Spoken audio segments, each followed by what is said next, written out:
어제는 지구사제 모임이 있던 날이었습니다.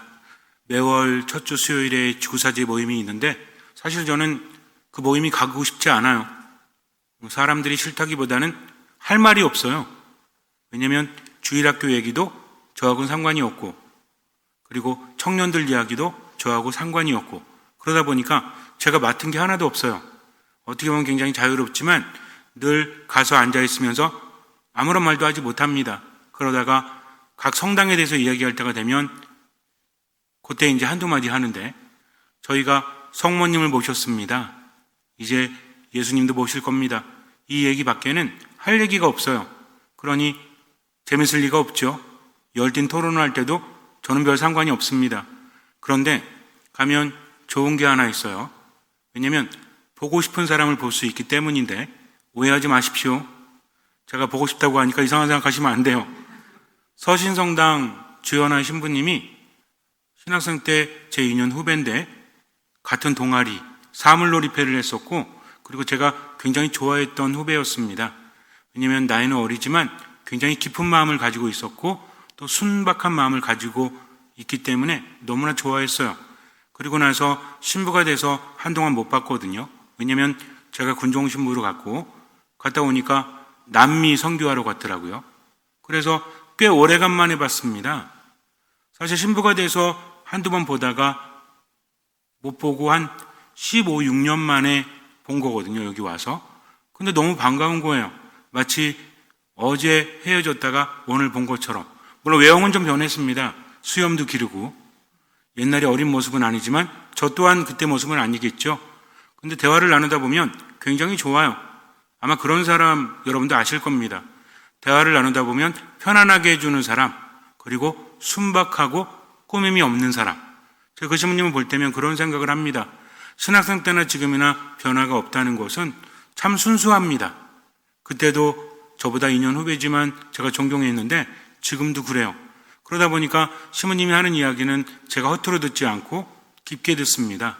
어제도 정식적인 회의가 끝나고 나서 서로 대화를 나누는데, 신부님이 여러 대화를 나누는데 저하고 비봉 신부님은 저랑 입학 동기인데 환갑이 지났어요. 그래가지고 말하기를 조금 있으면 자기 국민연금 받는다고 자랑을 하더라고요. 그래서 좋겠수라고 말을 했었는데, 그때 입학할 때 저희보다 나이가 많았었는데 또 만나서 이런저런 대화를 나누는데, 서신성당 아시죠? 그 앞이 우리랑 비슷한데도 나무가 많고 마당에 나무가 많아요. 그리고 거기서 10분만 걸어가면 바다가 있습니다. 너무 좋죠.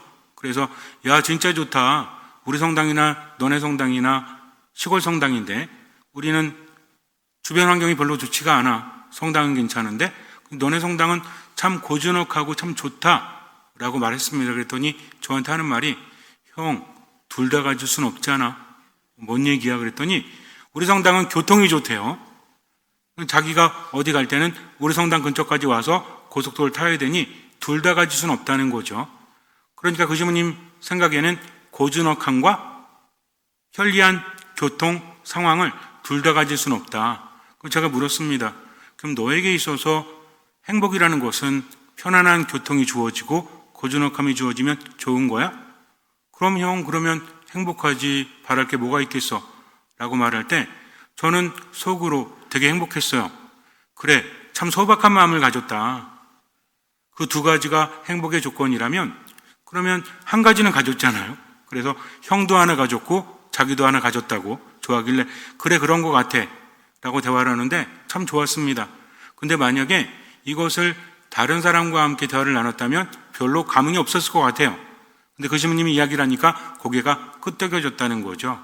같은 말이라고 할지라도 누가 하느냐에 따라서 다르지 않습니까? 그리고 별로 가기 싫어도 그렇다고 해서 제가 지구사제 모임 가기 싫다는 게 아니에요.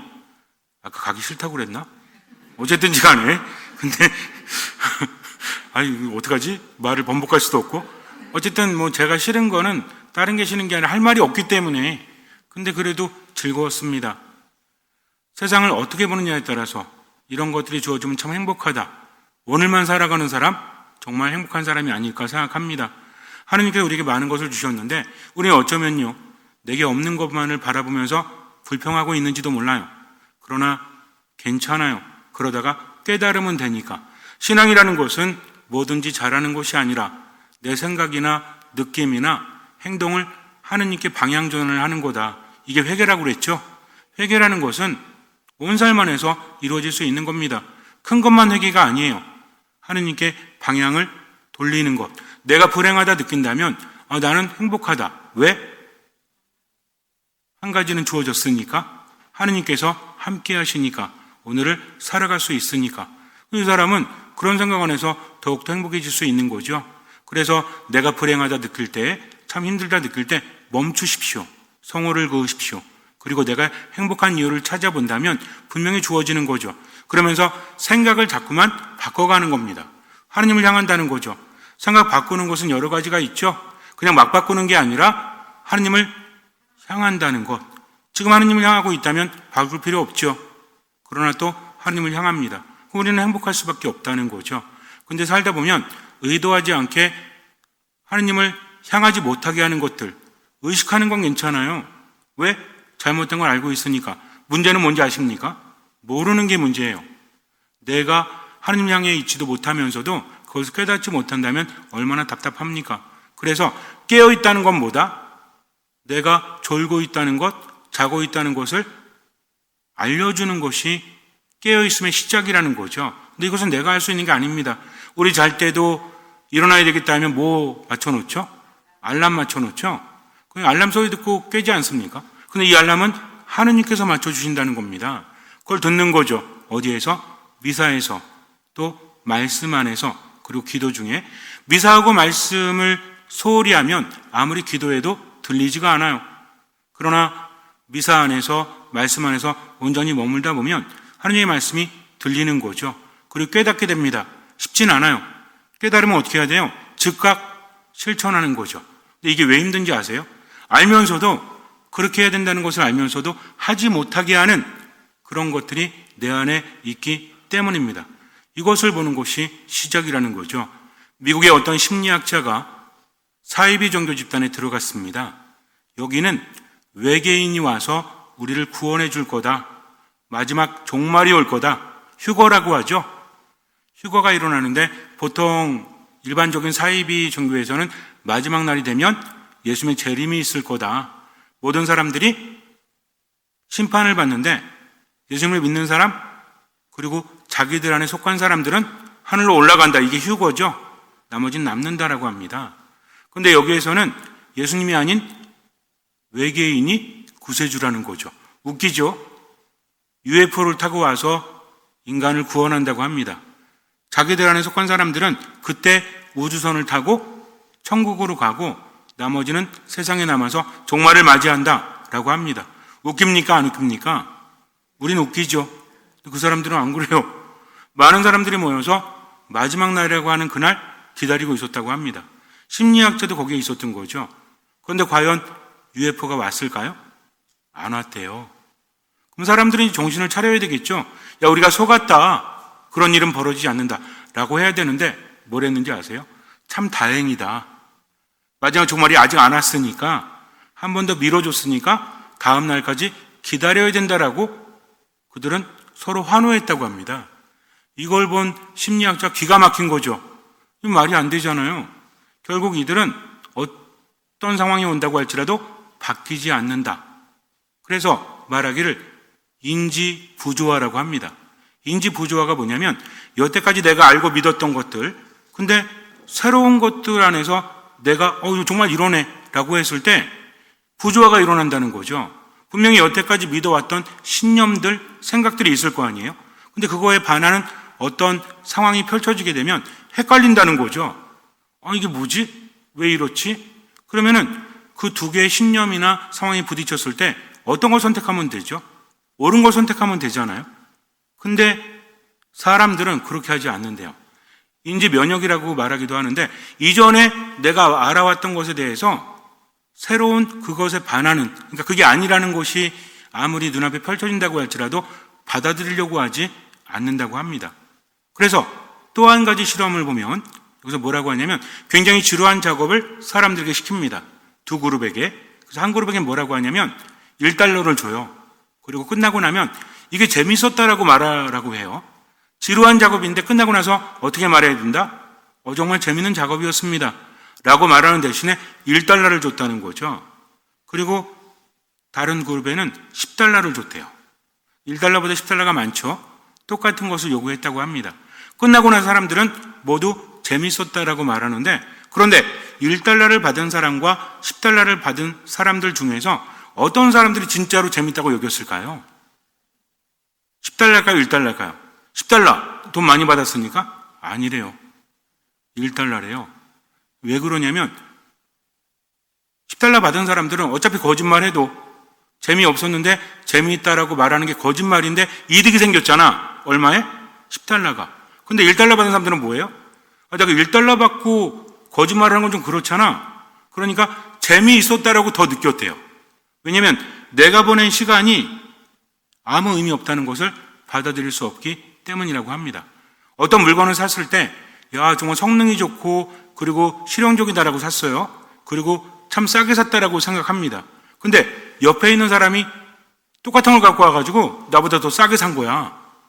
그럼 아니 똑같은 건 아닌데 좀 비슷한 성능을 가진 건데 내가 생각했던 것들이 있죠. 성능이라든지 가격이라든지. 근데 이 사람 것도 성능이 비슷한데 더 싸게 샀어요. 그럼 나는 어떤 생각이 들죠? 아니 내가 이거 산 이유가 성능과 가격이었잖아요. 근데 비슷한 성능에 더 싼 거 샀으니 기분이 나쁘죠? 조금 지난 다음에 어떻게 생각하는지 알아요? 그래 내게 이쁘잖아 라고 생각을 한다고 합니다. 뭔 얘기인지 아시겠어요? 진짜 이뻐서가 아니라 그렇게 생각하지 않으면 내가 더 불행해지니까. 근데 이게 삶 안에서 자리 잡게 되면 고집으로 발전을 합니다. 받아들이려고 하지 않는다는 거죠. 고집이라는 것은 좋은 겁니까? 나쁜 겁니까? 좋을 수도 있고 나쁠 수도 있죠. 좋은 것을 우리가 뭐라고 표현하죠? 외고집이라고 말하죠. 물론 외고집이 부정적인 것을 말할 수도 있지만 대부분 그러지 않습니까? 남들은 다 하지 않는데 혼자 하고 있는 것. 예전에 어떤 프로에서 봤는데 나전칠기? 그거를 고집을 부리면서 그 교육을 받고 하는 분들이 있대요. 근데 이게 돈이 별로 안 되잖아요. 그럼에도 불구하고 어떻습니까? 이 고집을 부린다는 거죠. 왜 이것을 배우고 이어주지 않으면 끊기기 때문이다. 옛날에 도공이라든지 어떤 기술을 가진 사람들이 어땠습니까? 우리나라 이게 좀 안타깝긴 하죠. 외국이나 이런 데서는 유럽이나 이런 데서는 어떤 독보적인 기술을 갖고 있거나 그러면 지원도 많고 어떻게든 살게 해준다는 거죠. 또 우리나라는 어때요? 만약에 여러분들 딸이나 손녀가 남자친구를 데리고 왔어요. 근데 결혼 허락을 받으려고 하는데 직업이 뭔가 그랬더니 나전칠기입니다. 그럼 여러분들은 그 결혼에 찬성하시겠습니까? 반대하시겠습니까? 대단한 청년이다. 점점 없어지고 있는 기술을 이어가고 있네? 그래 괜찮아. 라고 하시겠습니까? 아니면 야, 너 웬만하면 잘 생각해봐. 너 결혼했다가는 먹고 살기 힘들 수 있어. 라고 하시겠습니까? 대답하지 않으셔도 돼요. 어떤 사람이 와가지고 이번에는 탈을 만든대. 하회탈 같은 거. 그 얼마 버나? 그랬더니 돈은 많이 못 법니다. 대신에 나라에서 조금 지원해 주기 때문에 근근히 살아갈 수는 있습니다. 그럼 여러분들은 찬성하실래요? 반대하실래요? 이것도 말하지 마세요. 현실이라는 것이 만만치 않잖아요. 그렇지 않습니까? 그런데도 불구하고 외고집의 삶을 산다. 보면은 그게 무슨 인간시대 같은 그런 비슷한 이유였던 것 같아요. 인간시대 옛날에 했던 불효죠? 요즘은 그게 나오지 않지만 그래서 아들이 하나 있는데 이 아들한테 아버지가 배우라고 하니까 아들 안 배우려고 합니다. 왜? 돈이 안 되잖아요. 근데도 아들이 이제 어쨌든 그거를 배우는 그런 과정을 찍는 건데 여자친구도 없어요. 누가 시집 오려고 하겠습니까? 더군다나 도시 같아요? 아니면 시골 같아요? 우리 마도에서 시골이라고 하기 좀 그렇긴 하지만 어쨌든 우리보다 더 시골이더라고요. 거기서 그걸 만들고 있으니 어떤 여자가 그걸 좋아하겠습니까? 이런 경우에 우리가 외고집이라고 하죠. 나는 하지 않지만 다른 사람이 하는 것에 대해서는 칭찬해 줄 수 있죠. 그런데 똥꼬집이라는 것도 있습니다. 이거는 누가 생각해도 아닌 건데 그냥 그렇게 하잖아요. 우리는 그런 사람들 뭐라고 하죠? 괜히 고집 부리면서 바뀌지 않고 가르치려고 하는 사람 뭐라고 하죠? 꼰대라고 하는 꼰대? 꼰대가 여러분들 어디 말인지 아세요? 제가 찾아봤더니 어떤 데에서는 일본 말이다. 어떤 데서는 뭐 프랑스 말이다, 여러 말이 있더라고요. 그 기원이 뭔지는 정확하지 않습니다. 어쨌든 꼰대라고 하면 좀 고집불통의 사람, 뭔가 들으려고 하지 않고 자꾸 가르치려고 하는 사람, 그렇게 여기지 않아요? 여러분들은 꼰대라고 하면 기분 좋아요, 안 좋아요? 기분 좋으시면 저한테 말씀하세요. 제가 뵐 때마다 꼰대자매님, 꼰대형제님 불러드릴 테니까. 어쨌든 기분은 안 좋잖아. 꼰대라고 하면 뭐가 떠오르죠? 고집 부리는 거, 그리고 들어먹지를 않는 것. 근데 우리 모두가 꼰대지 않습니까? 왜? 움직이려고 하지 않아. 왜 그럴까요? 고집을 내려놓으려고 노력하는데도 잘 안 되잖아요. 그렇지 않습니까? 하나님의 말씀을 듣고 묵상하면서 야, 내가 이러면 안 되겠다. 고집을 좀 버려야 되겠다. 잘 좀 들어야 되겠다. 말이 앞서지 말고 듣는 것부터 해야 되겠다. 라고 하는데 나도 모르게 말하고 있죠. 어떤 것에 대해서 나랑 좀 안 맞는 의견이 있을 때 언성이 높아지고 있죠. 그러면서 어떻습니까? 들으려고 하기보다는 설득하려고 하고 있죠. 이게 쉬운 일이 아니라는 거죠. 왜냐하면 여태까지 살아온 내 모든 삶이 의미가 없는 것이 될까 봐. 인정한다는 게 쉽지 않습니다. 아이들은 어때요? 얘기해주면 아 그렇습니까? 예 그렇게 하겠습니다 하죠. 근데 어른들은 어때요? 그렇습니까? 해도 속에서는 아니야. 안 변해요. 들을 때는 고개를 끄덕이지만 나중엔 절대 변하지 않습니다. 왜 그럴까요? 못돼서가 아니라 여태까지 살아온 삶에 대해서 실패했다는 것을 인정하고 싶지 않기 때문이죠. 이거는 여러분들에게 이야기하는 것이 아니라 저한테 얘기하는 겁니다. 저도 그래요.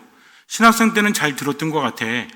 지금 생각해보면 다른 신학생들보다 잘 들었는지 모르겠지만 신부대에서도 그랬어요. 잘 들었던 것 같아. 근데 5년 지나고 10년 지나고 20년 지나니까 어때?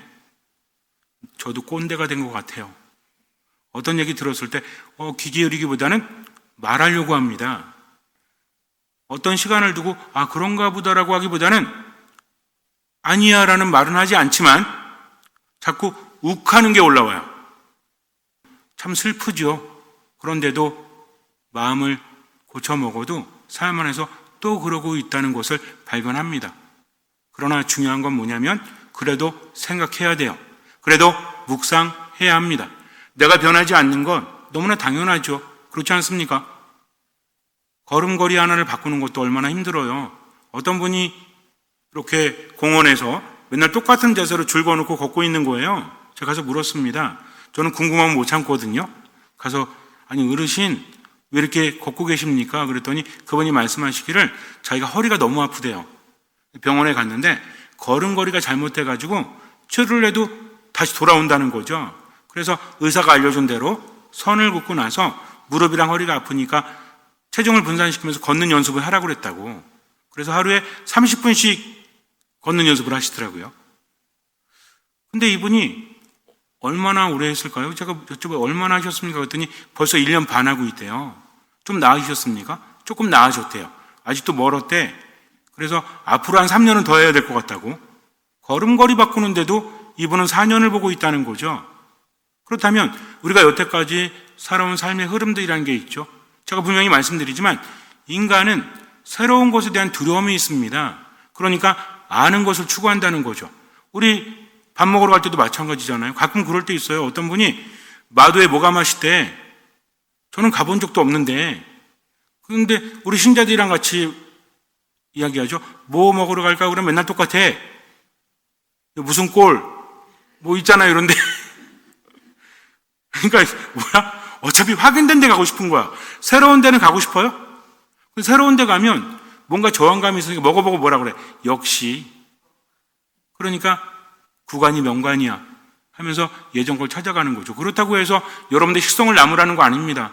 우리 삶이라는 게 그래요. 그래서 확인된 데 가고 싶어 하는 거야. 삶도 마찬가지입니다. 그렇지 않습니까? 그렇다고 해서 팔랑귀가 되라는 얘기는 아니죠. 그래 오늘 신부님 얘기 들었으니까 앞으로는 새로운 건 무조건 받아들여야지. 아닙니다. 그걸 얘기하는 게 아니에요. 내가 생각하고 아니다 싶으면 다시 한번 깊이 생각해 보라는 거죠. 우리는 그거 알고 있지 않습니까? 양심에 따라서 그렇게 하면 되는 거예요. 예수님께서 오셔서 기적을 행하시고 말씀을 하셨을 때 율법학자들, 바리사이들 잘 받아들이지 못합니다. 어떤 사람들이 예수님 알아봤죠? 예수님을 하느님이라고 고백한 사람들이 어떤 사람들이에요? 아픈 사람들, 예수님의 도움이 필요한 절실한 사람들, 그들에게 있어서는 사회적인 관념 의미가 없어요. 나이 의미 없습니다. 자신들의 지위 의미 없죠. 아파 죽겠는데 뭐만 보는 거죠? 그분이 병자들을 치유하셨다. 그분이 죽은 사람도 살리셨다. 그러니 어떻게 해야 되겠다? 어떻게 하면 그분께 치유받을 수 있는지 이것만 바라보는 거죠. 근데 그렇지 않은 사람들은 어때요? 율법학자들이나 바리사이들, 이 사람들 어떤 사람들이었죠? 하느님 말씀 안에서 사람들을 가르치고 그렇게 살아가는 사람들이었죠. 하느님과 자신들이 더 가깝다고 여기는 사람들이었습니다. 그런데 예수님의 말씀을 듣고 받아들일 수 없는 거죠. 자신들의 기준을 벗어나 있기 때문입니다. 이분이 율법을 어겨요. 안식일을 어깁니다. 그게 사소하든 사소하지 않든 상관없어요. 마음에 들지 않는 거죠. 가끔 그럴 때 있잖아요. 합리적인 내용인지 아닌지가 더 중요합니까? 아니면 감정적인 태도가 더 중요합니까? 내가 싫어하는 사람이 말도 안 되는 소리를 하면 우리는 뭐라고 하죠? 말도 안 되는 소리 하고 있네. 이렇게도 안 하지. 말도 안 되는 소리 하고 자빠졌네라고 하죠. 근데 좋아하는 사람이 그런 말 하면 어때요? 뭐 이유가 있겠지. 여러분들은 본다는 신부가 말도 안 되는 소리 하면 자빠졌네 하실래요? 아니면 그런 이유가 있겠지라고 하실래요? 대답하지 않으셔도 돼요. 뭐 어차피 내가 싫어하는 인간이 말하잖아요. 무조건 반대야. 근데 좋아하는 사람이 말하잖아요. 왜 저러지? 무슨 이유가 있나? 오늘 기분이 안 좋은 것 같아 라고 합니다. 근데 싫어하는 인간이 그러잖아요. 저 인간 원래 그래 라고 하는 거죠. 우리는 이런 존재예요. 저도 그래요. 근데 여러분들 제가 좋아하니까 염려하실 필요는 없고요. 이게 인간입니다. 근데 이 사람들에게 있어서 생각해 보세요. 내가 바리사이로서 그동안 얼마나 열심히 살았습니까?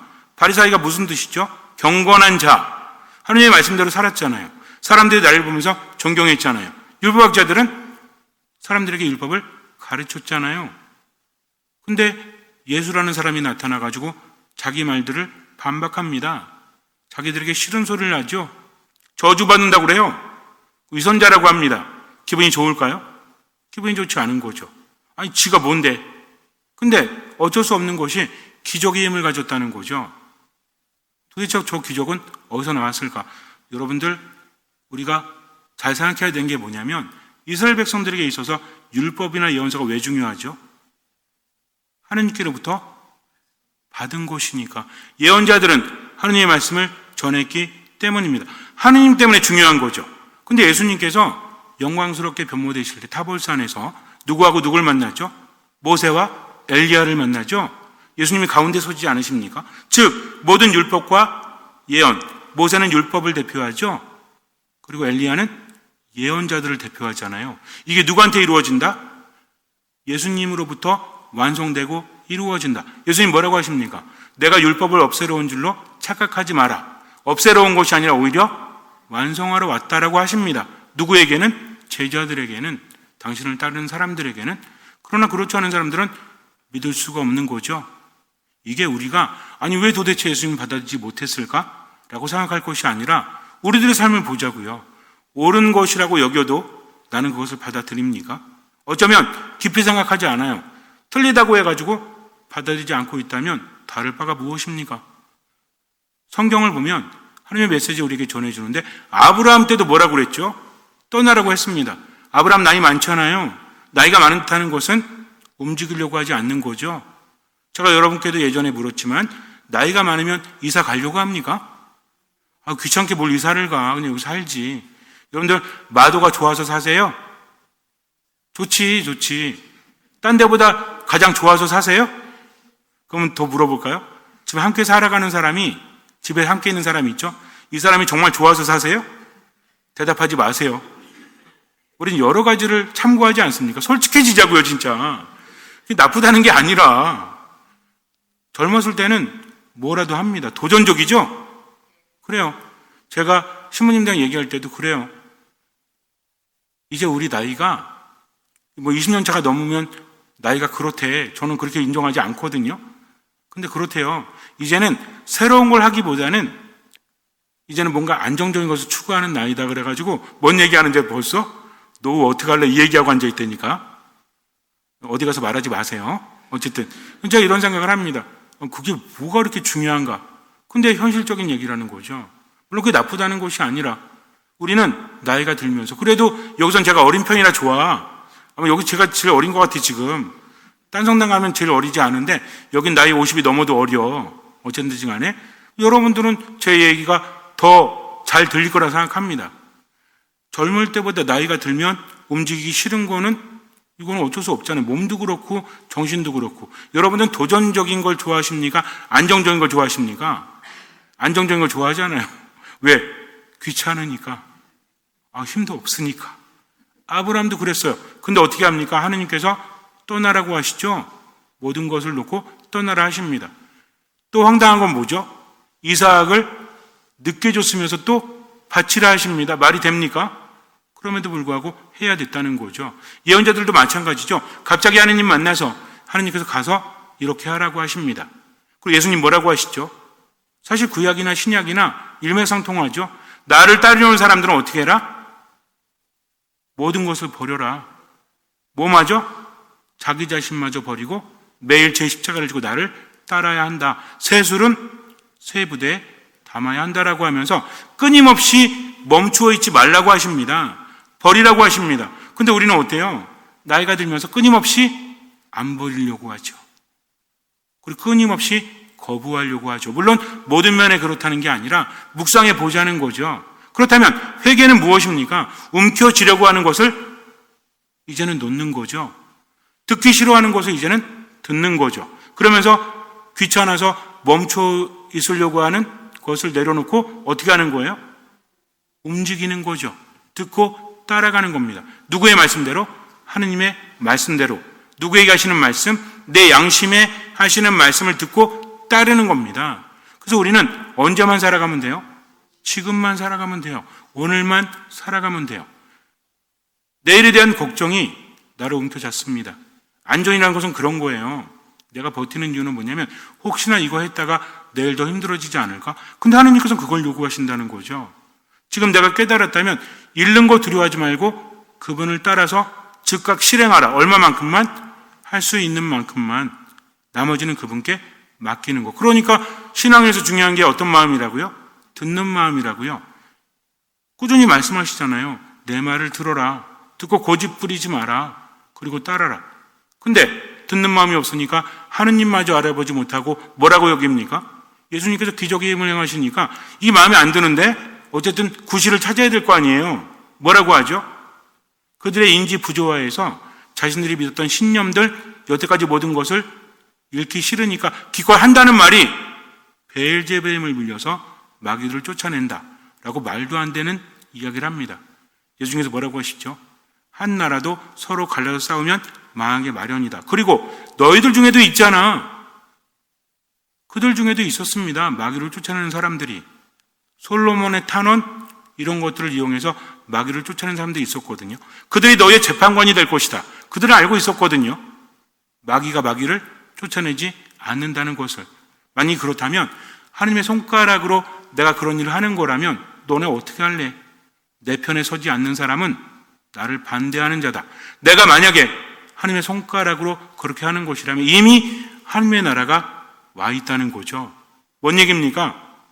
누가 있는 곳이 하나님의 나라다? 예수님께서 계신 곳이. 하나님의 나라는 어떤 나라죠? 하나님의 뜻이 이루어지는 나라. 누구를 통해서? 예수 그리스도를 통해서. 그러면은 예수님이 계신 곳이 하나님의 나라죠. 예수님 뭐라고 하십니까? 굉장히 의미심장한 말씀을 하시죠. 내 나라는 세상에 속하지 않는다라고 하십니다. 이 세상이라는 것은 그분을 믿지 않는, 그러나 하나님의 나라는 그분을 믿는 사람들만이 거기에 속한다는 거죠. 그렇다면 예수님 믿는 사람들 어떤 사람들이에요? 아주 간단하게 말한다면 어떤 마음을 가진 사람들? 듣는 마음을 가지고 뭐 하는 사람들? 움직이는 사람들. 누구의 뜻대로? 하나님의 뜻대로. 뭘 부리지 않는 사람들? 고집을 부리지 않는 사람들. 상실될까 봐 두려워서 고집 부리고 있다면 눈이 가리워져서 하느님도 알아보지 못합니다. 그래서 우리는 매일매일 어떻게 해야 돼요? 내려놔야 합니다. 그분을 따라서 움직여야 한다는 거죠. 이렇게 말하니까 내일 당장 마도 떠나서 이사가라는 얘기가 아니라 내 마음속에서 고집 부렸던 것들 내려놔야 됩니다. 쉬운 과정은 아니에요. 그러나 우리는 믿죠? 주님의 도우심이 있다면 우리에겐 불가능함이 없다는 것을. 그러니까 어떻게 하면 돼요? 할 수 있는 만큼 하면 돼요. 조금씩 내려놓으면 내려놓을 수 있습니다. 왜? 하느님께서 함께 하시면 기적이 일어나기 때문이죠. 그러니까 우리는 매 순간순간 뭐 하면 된다? 어렵게 생각하지 마세요. 묵상하고 어떤 마음으로? 듣는 마음으로 뭐 하면 된다? 회개하면 된다. 그분의 말씀을 듣고 즉각 실천하면 된다. 할 수 있는 만큼 나머지는 맡긴다. 잠시 눈을 감으세요. 나는 아무 생각 없이 고집을 부리지만 그것을 통해서 하나님의 나라가 내 안에 오지 않을 수도 있다는 것을 알아야 합니다. 하나님께서는 요구하십니다. 멈춰 있지 말라고, 움켜잡지 말라고, 그리고 떠나라고, 움직이라고 하십니다. 말씀을 들으십시오. 양심에 따라서 판단하시면 돼요. 그냥 무조건 거부하는 것이 아니라 그래, 하나님의 뜻이 무엇인가 끊임없이 묵상하십시오. 그리고 그것이 옳다고 여겨지면 양심에 따라서 최선을 다해서 실천하면 돼요. 나를 내려놓으면 돼요. 고집 부리지 않으면 돼요. 무엇보다 듣는 마음으로 맡기면서 지금을 새롭게 그저 오늘만 살아가십시오. 주님께서는 그 믿음을 보시고 우리 삶에 놀라운 기적을 일으켜 주실 것입니다. 아멘.